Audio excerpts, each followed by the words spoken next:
O Mundo Agora, crônica de política internacional.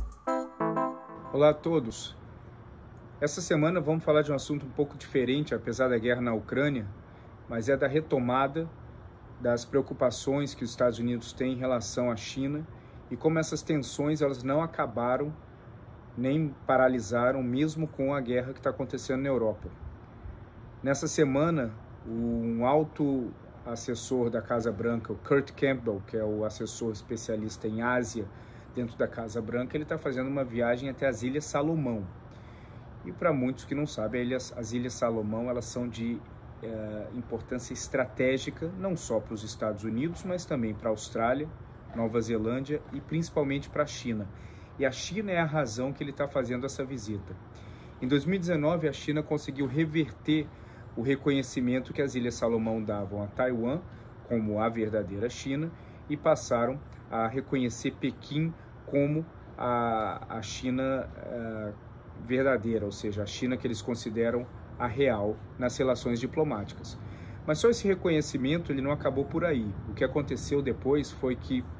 a China começou a preparar um acordo estratégico com as Ilhas Salomão que acabam envolvendo várias coisas, como, por exemplo, a possibilidade da instalação de uma base militar e da presença de soldados chineses e da marinha chinesa no país. Isso elevou o alerta dos australianos e dos neozelandeses, mas também dos americanos, porque isso traz uma vantagem estratégica muito importante para a China. Essa vantagem estratégica ela se dá dentro do contexto de um eventual conflito que poderia haver entre Estados Unidos e aliados contra a China na região da Ásia e do Pacífico.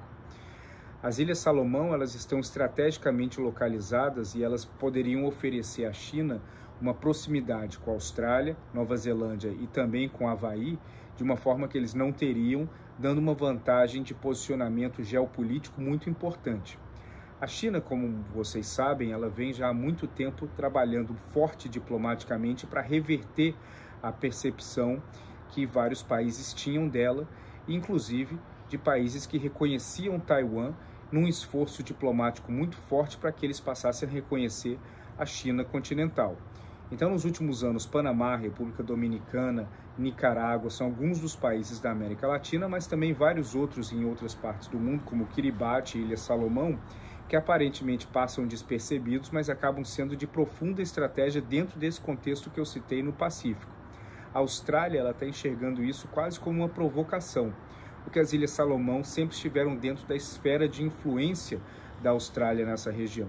E à medida que os Estados Unidos estão levando um alto emissário, o Kurt Campbell, até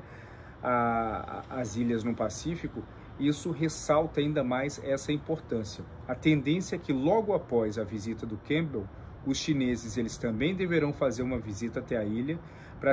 até as Ilhas Salomão, para buscar consolidar um acordo muito denso, muito profundo de cooperação entre os dois países, que envolveria inclusive um acordo militar. Para os australianos, um acordo militar e uma presença de uma base chinesa nessa região do Pacífico é algo que eles não aceitam de forma nenhuma. Isso poderia levar a uma escalada nas relações naquela região, inclusive com a Austrália aumentando a capacidade nas proximidades da Ilha Salomão. Então isso traz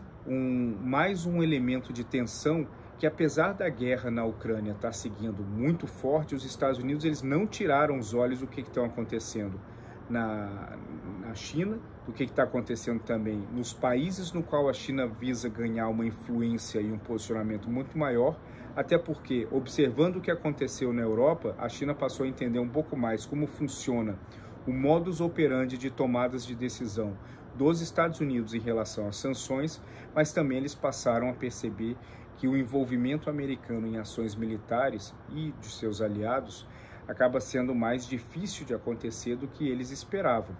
Então, dentro do contexto de observar o que está acontecendo na Ucrânia como um modelo do que poderia acontecer no Pacífico caso uma invasão em Taiwan fosse adiante, a China ela vem tentando ampliar um pouco as suas peças dentro desse tabuleiro e ocupar espaços que aparentemente não fazem muito sentido, mas que são de uma estratégia profunda dentro da lógica de conquista de influência e de ocupação de espaço geopolítico na região da Ásia e Pacífico.